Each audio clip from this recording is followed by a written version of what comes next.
Okay, so hello everybody. I have the pleasure to introduce to you our next speaker for this session, and she's Janina Nakladal. She holds a master degree in business administration. She worked for the United Nations and Siemens before she joined Celonis. Currently, she's their Director of Sustainability, and I think most of you already know this company, but for those who are not familiar with Celonis, Celonis is one of the few German unicorn startups and is specialized in the development of process mining software.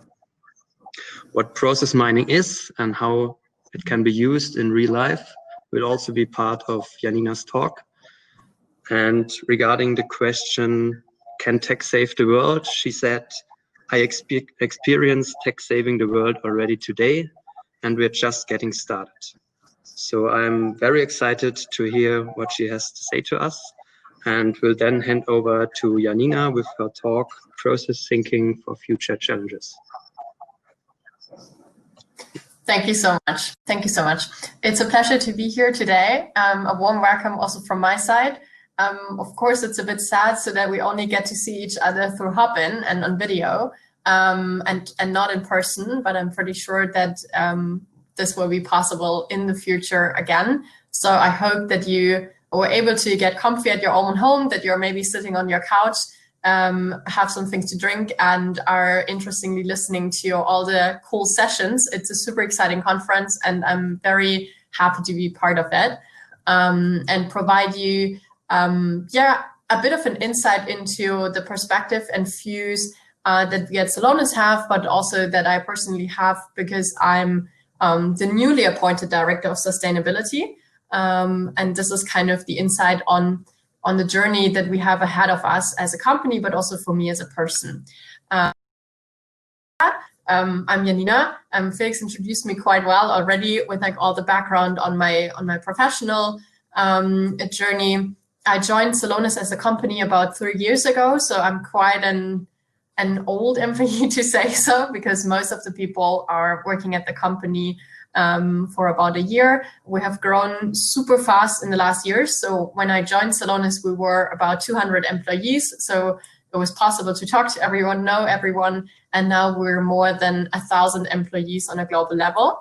And this was also the time to evolve as a company. So what we did at Celonis is in summer, we thought a bit more about how to put our DNA and all the things that implicitly define us into something explicit, into values that we can communicate. And I will show you those values a bit later on because I don't want to talk that much about the company right now. But to the values, we also wanted to kind of strengthen our purpose, our impact that we have on the world. We saw that in the last years, what kind of impact technology can have in a positive way. And this is why we decided to create a sustainability program. And I'm the global director of that program, leading the journey. Sustainability for Celonis takes, in general, ecology into account, but that's not it.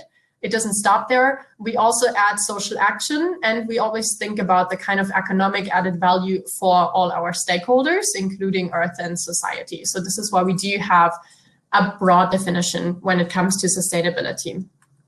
For me personally, my definition of sustainability is very close to the one that was written down at the Earth Summit in 1992. So one of the early definitions, which needs without compromising the ability of future generations to meet their own needs. And why does that resonate with me quite a lot?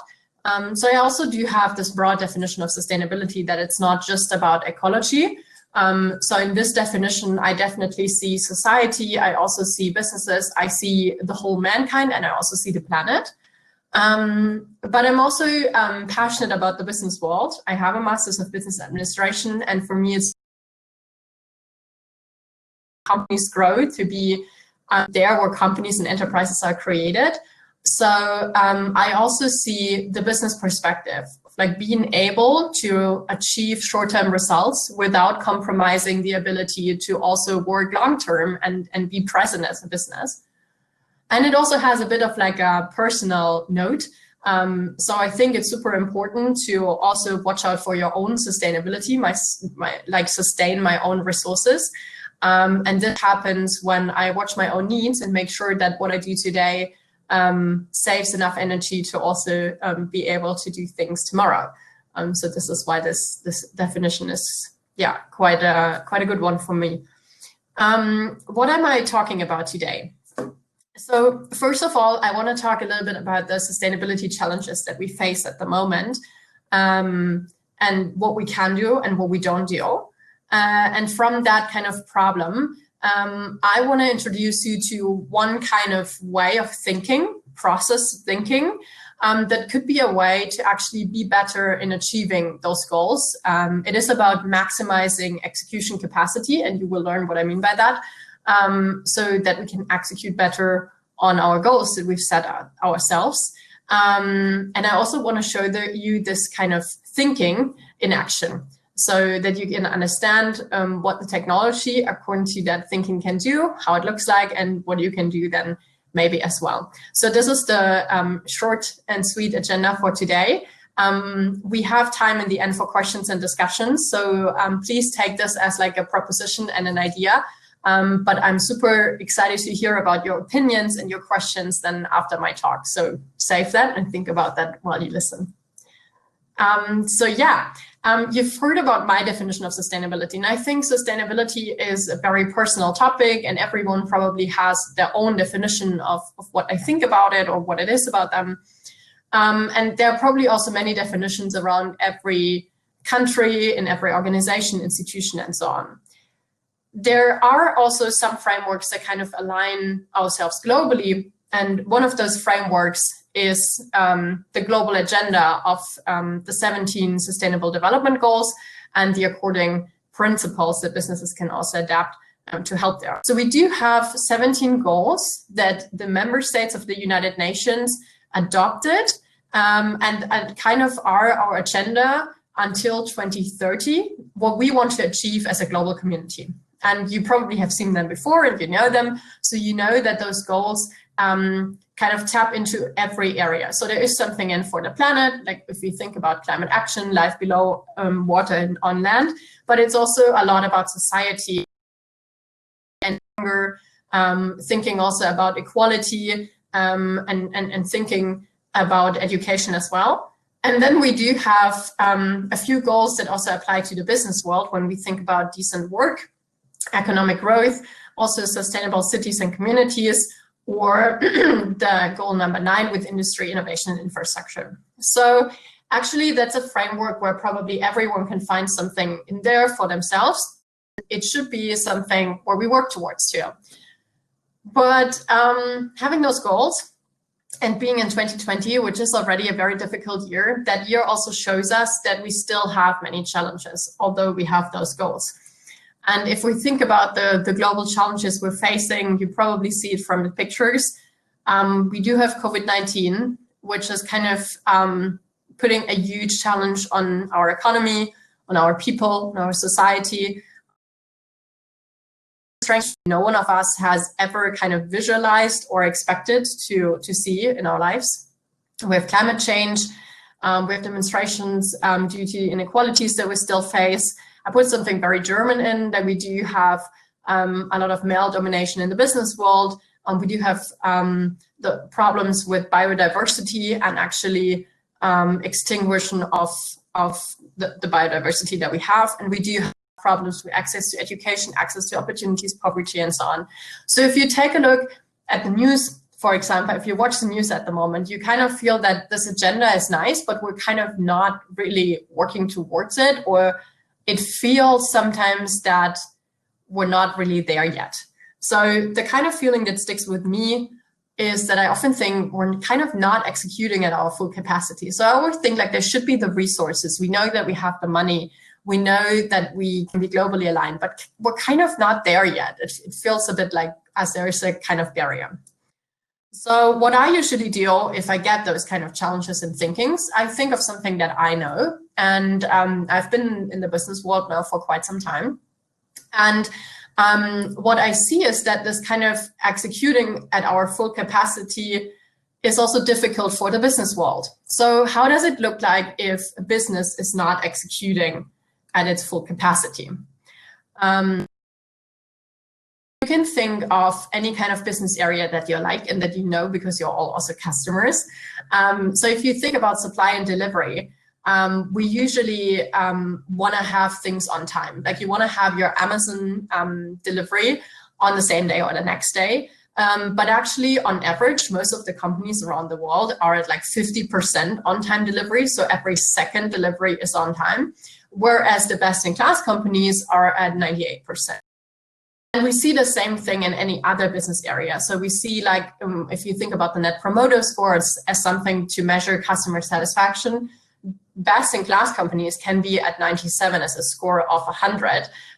Most of the companies are at 32, so somewhere down below.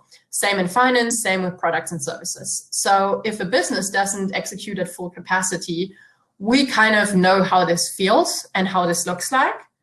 And then that, because with COVID-19, we see those challenges in the business world and in society and in the world even more and stronger. So this kind of new normal, as it is called always, I call it the normal now, forces also every organization on a global level to watch their execution capacity even closer. So they have to think about operational efficiency. How can we deal with the cost? How can we be more agile? They have to think about, you've seen the picture of the empty supermarket stores, that's exactly where the supply chain comes in. Like, where do goods come from? What do we have to watch out for? And then we do have the work from home transformation. As you can see, I'm also working from home, and that is a massive shift. And it's not only a change for how the organization works, but also how employees work and feel about the organization. The CEO of Microsoft, for example, said, like, due to COVID-19, 2 years of digital transformation happened in just 2 months.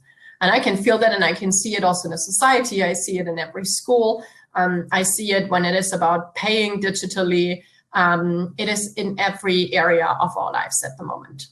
So we see that we kind of have this problem with the capacity, and we see that this is accelerating, and it's even more important to do so. Now, what we also see is that we usually solve this problem by digitalizing things. So we just put in a lot of systems, and we put in kind of a lot of structures and processes to make sure that we can execute and be okay, basically. Now, what is this about? And this is what brings me to the second point of process thinking. So if we think about, we want to be at 100%, we want to be able to achieve the goals that we set ourselves, like the Sustainable Development Goals. So usually what we do, and we learn that from the business world, we digitalize things and we think about structures and processes. Now, what's the problem with that? Or what is also the good thing about it? So the problem with this is that usually it ends up in a huge mess. So if we think about systems and implementing systems and processes, and by the way, that's not just in business, but it's also if you think about government, then those processes and structures are usually forced to run across a huge fragmented technology landscape. So what happens is that we do have this big landscape of things. So you see here an example of, like, there's some SAP mail programs and so on that are used for this, and that results in so-called execution gaps. It's not a problem of the process itself. We might be pretty sure how to do things and how to work towards our goal. We might have a strategy, but we can't execute on it because we do have too many systems in place, we do have too many barriers, and we feel those execution gaps. And probably you know them too. So generally, an execution gap happens when I can't measure how things really run. Or I don't know which gaps and causes have the biggest impact. So I know there are gaps, but I don't know where to start. Or even worse, I can't act quickly to close or prevent the gaps. Now, you can see that in the business world and see that, like, pretty easily then. Like, I don't know really what happens in my business. But now think about a goal like the Sustainable Development Goals, like, towards it. I don't know why we can't achieve the goal, or I do know kind of that there are gaps, but I don't know what gap has to be solved first, and I can't act on the gaps. That's a problem because you don't achieve the goals then. And you as a person might have experienced those execution gaps as well. I mean, I know that also as an employee that has worked in many companies, if you do have too many systems in place, can't execute on the process that is there, that's super tough. So it also kind of impacts my capacity to execute as a person. And that's also severe. So what can we do? We learned that it is important to be able to measure, to know, and to act on things. And now this applies not only to like some basic things, but actually to every process, because processes exist across every value chain. Not only, but also in administrative processes and so on. So that's like an easy example of that. You see how much complexity there is there. But if we do have a tool to kind of understand those processes better, then that could actually help us to be able to measure, know, and act what we do and be better in achieving goals. So luckily, there is a tool, and that is called process mining. For those of you who study or who work in IT, you might have heard about that kind of technology before. For all the others, I want to introduce you to that technology in a very easy way. So like, don't be afraid that you might not completely understand it. I will also show it in action in a bit. But it's really important that you remember that this is also about a way of thinking of things and a way of looking at things.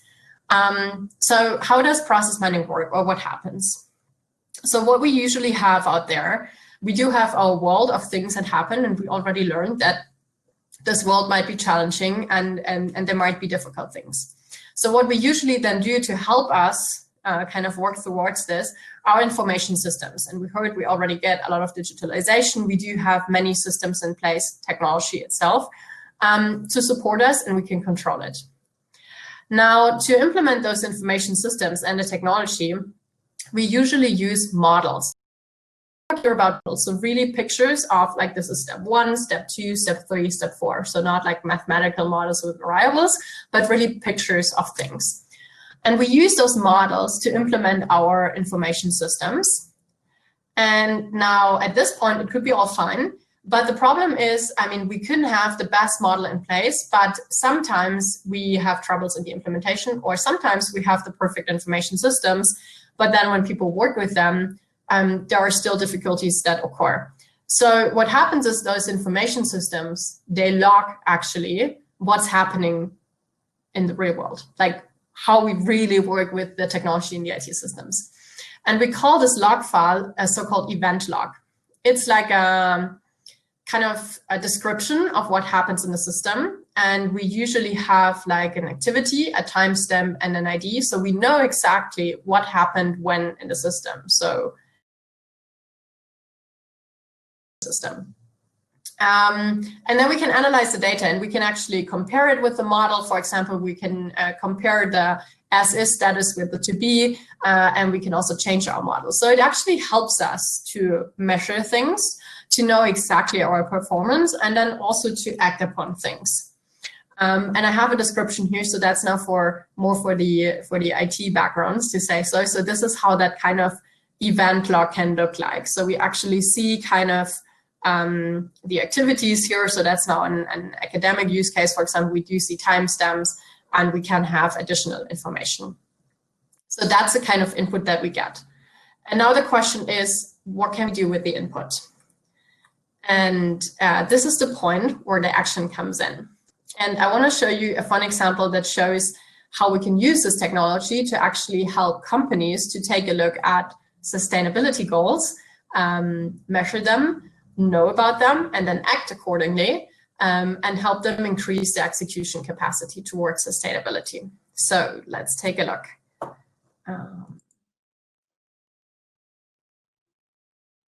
So I hope you can see my browser now. So imagine there is a pizzeria. So that's now an easy example. pizzeria works, and everyone knows that a pizzeria has an ordering process. So people order pizza, they can order it by phone, they can also order it while going to the shop, they can also order it on a website. So the kind of information that we get from a pizzeria is, again, the kind of events, the activities. We have IDs, and we do have timestamps. Now, in this case, we have a total of about 2,000 pizza orders that results in 15,000 activities, which is quite a lot because usually a pizza ordering process is quite simple. And if we take a look now at a technology tool, we see that here in process mining, then we're actually able to see a process. So with that data input that we gave, technology enables us to see what is really going on in the process. So this is quite nice. You see that here, that looks quite simple. So it's a very clear process from A to B. But if I add all the activities, and then let's say also all the connections, I can see that my process of ordering pizzas in my pizzeria is actually quite complex. And that's exactly the point where we're lacking execution capacity. And now think about that also happens with any goal we want to achieve. This is these are the ways to work towards our goals. So that might be super tough. Now, what we can see here as well is we can also track the kind of time. So track where we have deviations from our process model. So this is nice, but I want to show you something different as well.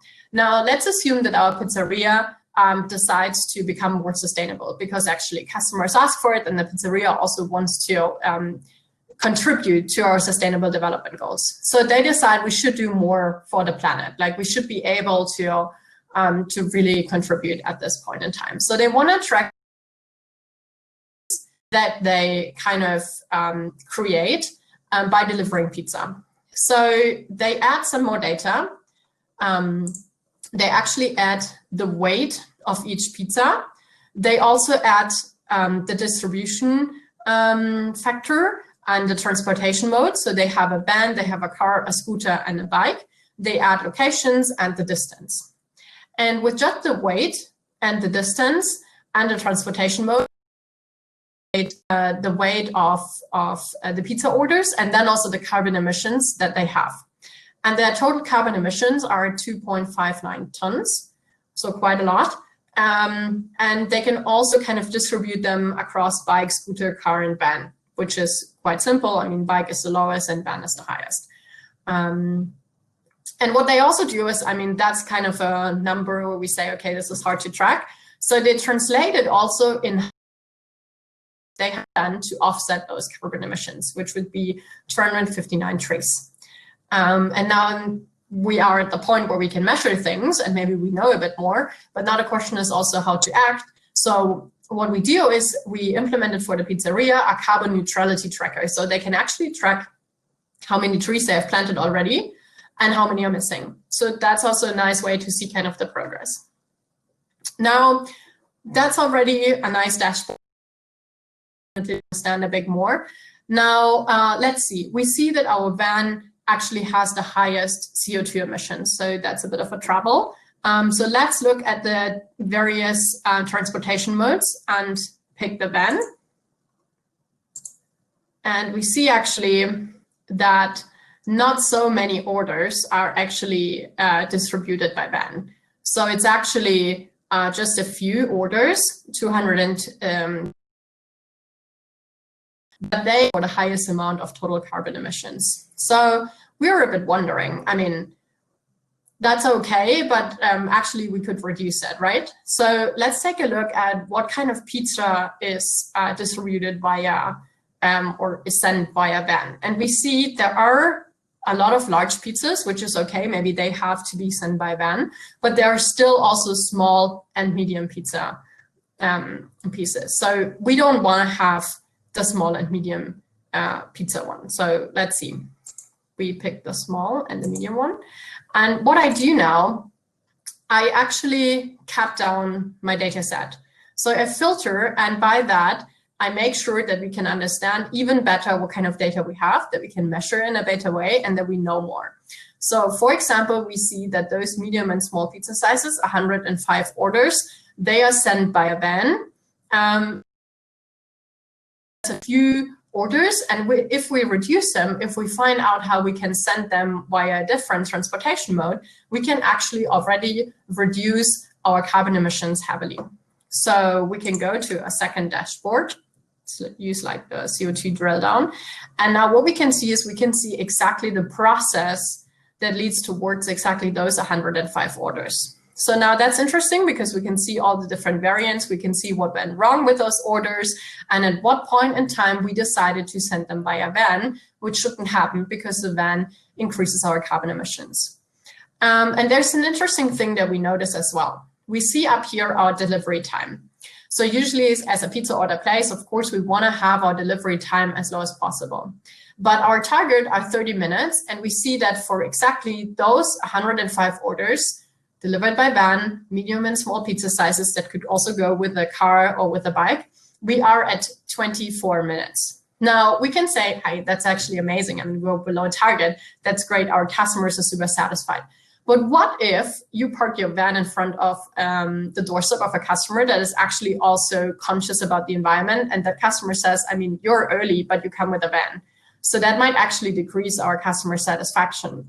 So what we can do now, we can use those 6 minutes that we have as like a gap and actually say, why not use those 6 minutes to better plan our routes of deliveries with the medium and small pizza in a better way to our customers and optimize our delivery routes. So that would be one way to act upon it. But we could also use this information, for example, to decide that we need to open another branch to shorten delivery routes completely, or we should shut down our van, something like that. What I want to say here is that all the insights that we create from this kind of dashboard, they help us make better decisions in the organization, execution capacity towards a sustainability goal that we have set ourselves. Like we can act upon the insights. And that's better than just having like a gut feeling of what we could do. So by saying that, that is an analysis that is actually freely available. So if you want to try that technology out and want to see how it works, want to try for yourself and play around with this kind of data set, get to know the way this works, then you can go to the Celonis website and look for Celonis Snap.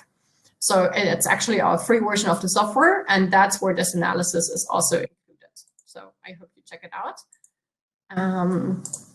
And with that, we're already close to the end.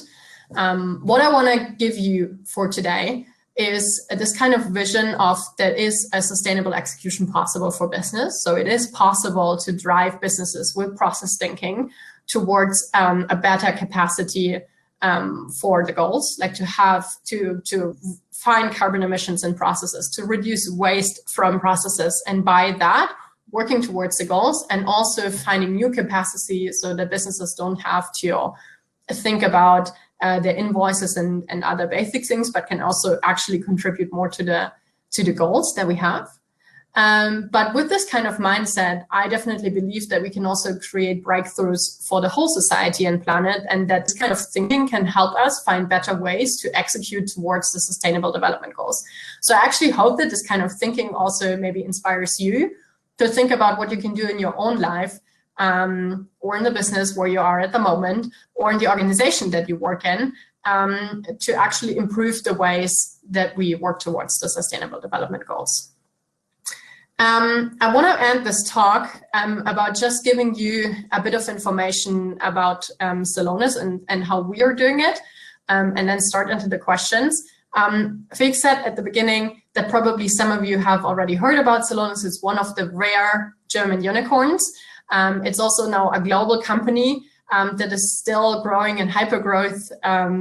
So that means we have a 3-digit growth every year. We do have industry-leading customers, as you see. And last year, we won the German President's Awards, which was actually super exciting for us as a company. Technology innovation that also serves the society at this point in time. What makes us unique at Celonis is definitely our kind of DNA, our values, so the way we work. And we have defined 4 core values and also 1 operating principle. And our values that we have are according to all the stakeholders that we work with. So we have live for customer value. We have the best team wins, which is according to our Celonis team. We have we own that we hold no one else accountable but ourselves. So this is like ownership and very entrepreneurial culture.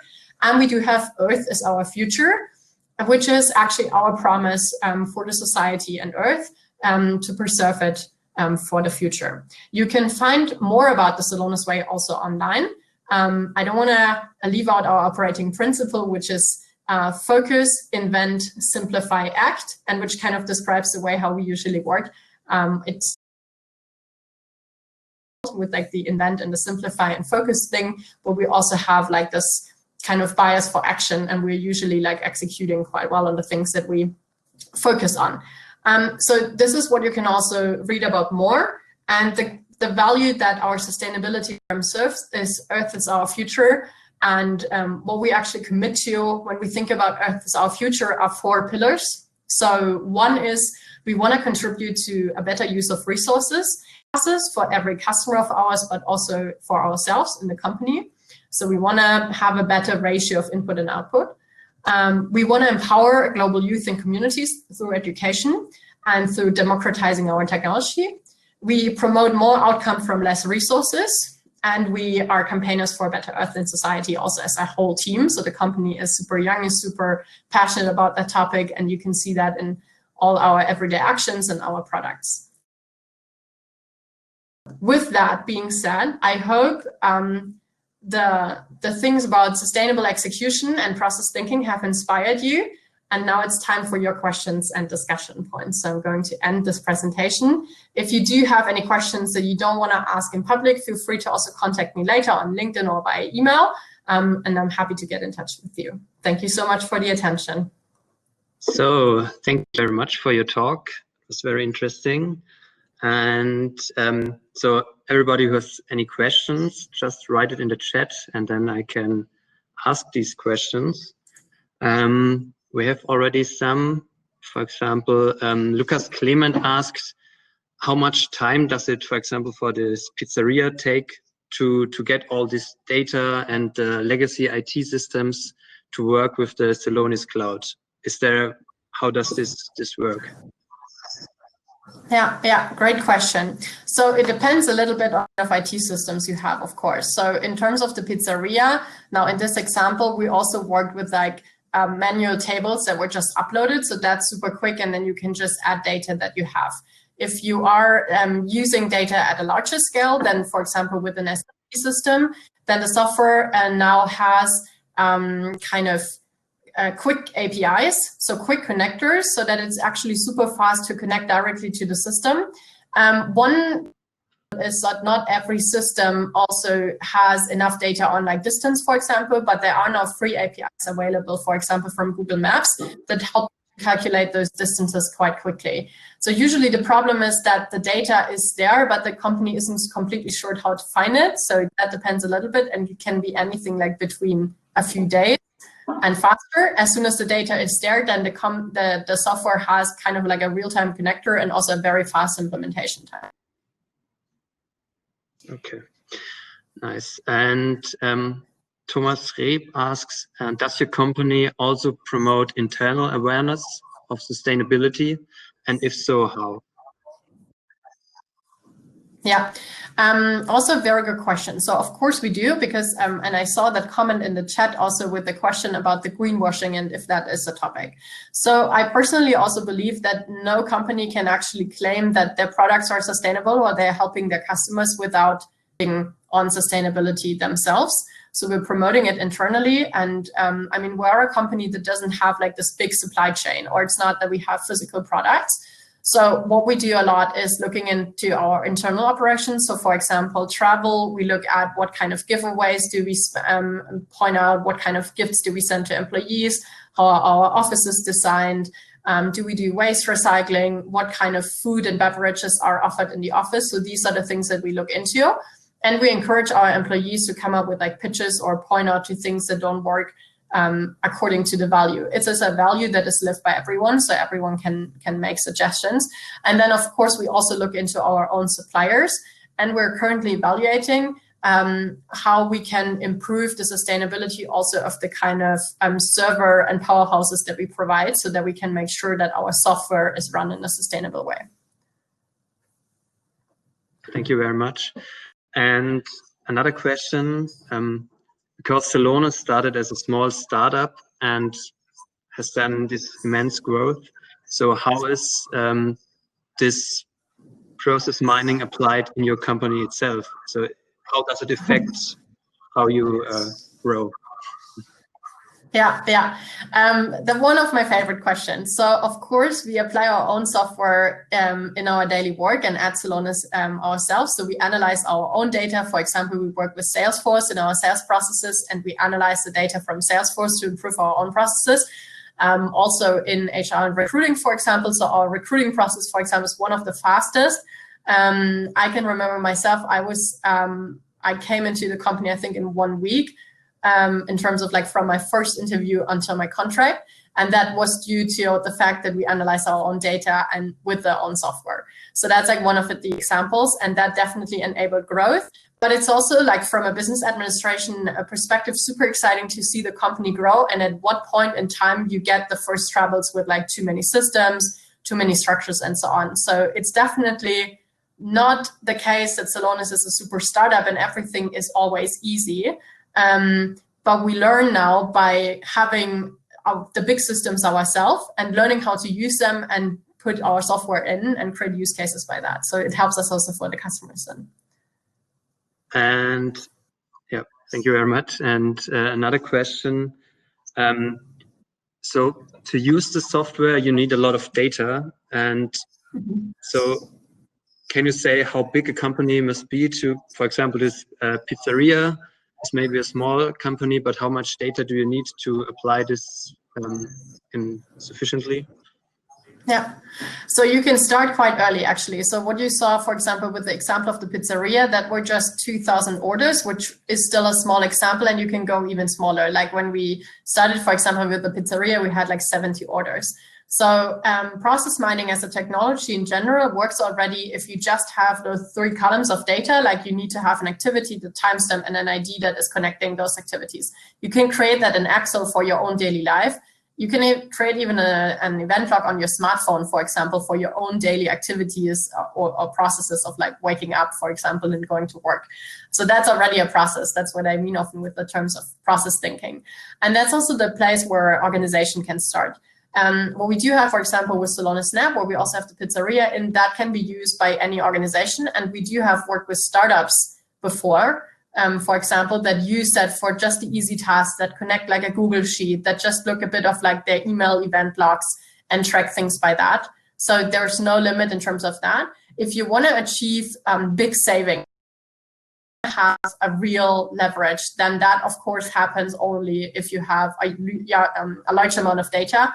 And you know, some kind of deviations from the process are not a one-time thing, but actually happen millions of times in your organization. Thank you. And a last question, or maybe if there are another questions. Okay. Then one question which is not regarding, or not especially regarding Celonis, but a lot of students are watching now. So do you have any advice for these students how to break into the tech scene or in companies like Celonis? Mm-hmm. Happy to. So I always give the advice that at some point was given to me in my career, because I don't have a huge tech background. So I always did business administration. I worked at a point and I went to Siemens. The advice that I always give is be super curious. And if you want to try something out, then try it out and try to see if it fits for you, if you get excited about it. If you get excited about something, then learn it. So really learn it. And then not in terms of like being an expert and study it, but try to take trainings or work on your skills. If I take a look at Celonis now as a tech company, and I see that also in other tech companies around the world, they do have open training programs. We have an academic alliance, for example, that promotes free access to the technology. And that happens in a lot of tech companies. So it's the time where it's the easiest to acquire tech skills. So just do it, try things out. And if you hate it, then stop it again and try something else. And also kind of prove your skills. because that kind of curiosity helps you get into the innovative companies. For example, we are not looking for people that have like 10 or 20 years experience in the sector, because our technology wasn't there 20 years ago. So this is the point where I think it's quite good to stay with the trends, be curious, and try things out. Okay, and one last question. Dr. Frankenberger asked this one. Interesting regarding your background from the United Nations. Do you have worked for government administration with this mechanism, and how did this go? Or can it be applied to political processes? Yeah, also happy to answer that. It can. So what we have, so Celonis as a company has worked with government before and has like a public sector expertise as well, or like with administration. The trouble is a bit always to define the process first. So you usually start like small with a process that has a big pain point and that is also easy to grasp in terms of data. And that can help, for example, in the administration of like processing kind of contracts, processing such kind of things that are usual administrative processes are also close to the ones that business have. And by that show the value, so that then the kind of thinking becomes more creative in how you can apply it. The problem with public organizations is often the data. So when I think about my own time at the United Nations, we did so much on paper that, of course, kind of working with those processes and would be difficult. But what I learned is this kind of thinking of like, how can we be more efficient? Like, is that not a process problem? How can we design it differently? How can we learn what actually goes wrong? And by that, maybe then use a survey because we don't have data. That already helps to drive efficiency in the organization. It's the first step to change things and then work towards creating more data. Okay. So thank you very much for this awesome talk. So also the chat said it.